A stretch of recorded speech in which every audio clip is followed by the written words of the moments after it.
princesses! Today I'm going to be talking about how you can stay safe in the sun throughout summer. So in case you guys didn't know, I live in New Zealand, and New Zealand and Australia have the highest rate of melanoma in the world, which is pretty bad. Skin cancer is preventable in many circumstances, and wearing sunscreen, sun hats and things like that is just not that much to ask for, I do not think. But it's not something that we really talk about, especially as adults. A lot of people don't think that wearing sunscreen is very cool, or being pale is, you know, it's not very trendy, so it's something that we tend to ignore. But at least in New Zealand, we all get taught as kids to slip, slop, slap and wrap. There are heaps of like little songs about it that you probably still will remember from your childhood, but we just seem to forget that as we get older. So this is a nice reminder of how you can say sun safe. So the easiest thing to do is to stay out of the sun between the sun's highest point in the day, which is between 10 and 4, which seems like most of the day, but when I'm saying stay out of the sun, it means don't sit in the sun, don't do these sorts of activities that would require you being in the sun for an extended length of time, because you are more likely to be burnt. However, if you have activities that you want to do during the day or anything like that, it doesn't mean that you have to stay indoors. That would just be ridiculous. There are other things that you can do to stay safe as well. Wearing sunscreen is probably the best choice, but you can also do things like wearing hats with a broad rim so that your face is shaded. Wear some sort of clothing that actually covers your body. If it's not UV protective clothing, it's not going to do that much, but it is a lot better than nothing. Wearing sunglasses is pretty important too, because these will protect your eyes as long as they are not super cheap, because a lot of really cheap sunglasses will not protect your eyes from sun damage. Those are the easiest ways to stop yourself from getting sunburned, and the easiest ways are using the hat, the sunglasses and the clothing, because with sunscreen there are a lot of different options and a lot of different factors to look at. There are so many different sunscreens on the market these days, and of course you guys know that I'm really into Japanese and Korean cosmetics and skincare, so it's no surprise that my favorite sunscreens are actually Korean and Japanese sunscreens. These sunscreens are really different to Western sunscreens. They're always very lightweight and they absorb quickly into the skin, whereas a lot of the Western ones will stay on your skin and they just make your skin feel really greasy and awful, and they have a really big white cast. So generally there are two different types of sunscreens. So we will call one physical sunscreen and one side the chemical sunscreens, which they are most commonly known as. So on the physical side of your sunscreens, you will of course have titanium dioxide or zinc oxide. These two ingredients are quite commonly the culprits of getting flashbacks. So when you have a foundation that includes titanium dioxide or zinc oxide,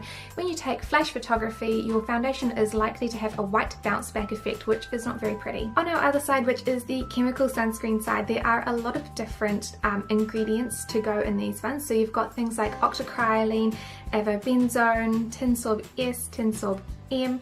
There are quite a few of them, but if it's a sort of chemistry or chemically looking name, it's generally a chemical sunscreen. But unless you're really into reading the back of your sunscreen, you probably won't even notice a difference. In general, your physical sunscreens are going to make your skin look a little bit whiter, whereas your chemical sunscreens most often don't have a sort of visual effect for your skin. You probably won't be able to see them very much, but the chemicals can cause a little bit of irritation for sensitive skin, so sometimes a physical sunscreen is actually going to be better if you have sensitive skin. So then we come to one of the really important parts of your sunscreen, which is your SPF value. So for my Japanese and Korean sunscreens, they have an SPF rating, but they also have a rating that's called the PA rating. So these are for different sorts of values for your sunscreen. Your SPF is for UVB and your PA++++ is for UVA. So the SPF value refers to ultraviolet B or UVB rays, and these are the rays that cause you to actually burn. So when your skin turns red, this is from UVB. However, UVA rays are deeper down in the skin and they are more likely to affect the way you age. So if you are exposed to UVA, you are more likely to age quicker or appear like you age quicker. I really struggle to read a lot of Western sunscreens, because in the Korean and Japanese sunscreens, they always have the SPF and the PA rating right in front, so you can see that they're quite like large. They always have like really high SPF ratings, and they're always on the front of the packet, so you know that you're getting UVA and UVB protection as soon as you look at the packaging. Whereas with Western sunscreens, I always find that they've got the SPF rating on the front, but they never say anything about UVA. So one of the biggest myths that I hear about is that it doesn't matter what your SPF level is, and that all of the sunscreens protect the same, which is not true at all. So you do need to calculate your SPF times the amount of time that you can spend in the sun without burning.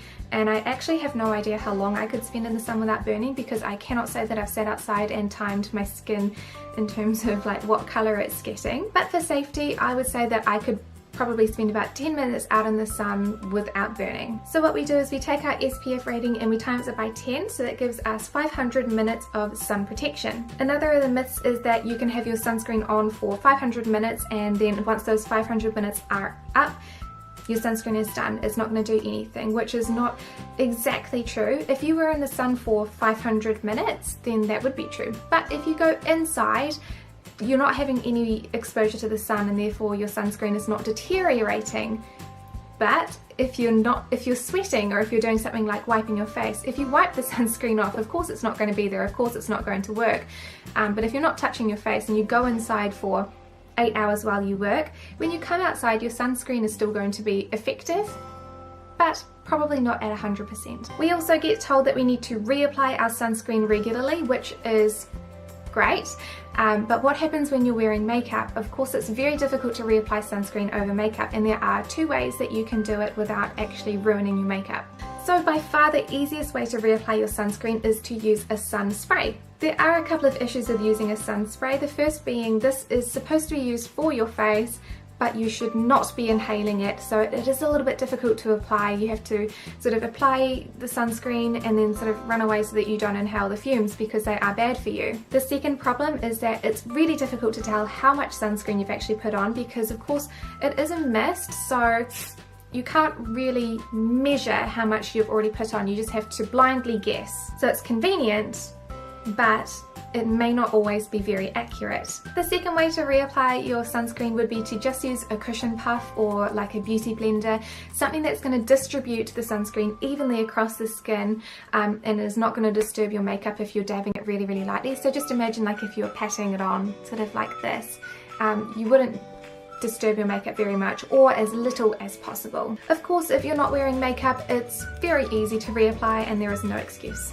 One of the other issues with using sunscreen is how much sunscreen you should be using. You should theoretically be applying 2 milligrams per square centimetre of sunscreen to your face, which is actually a lot more than it sounds.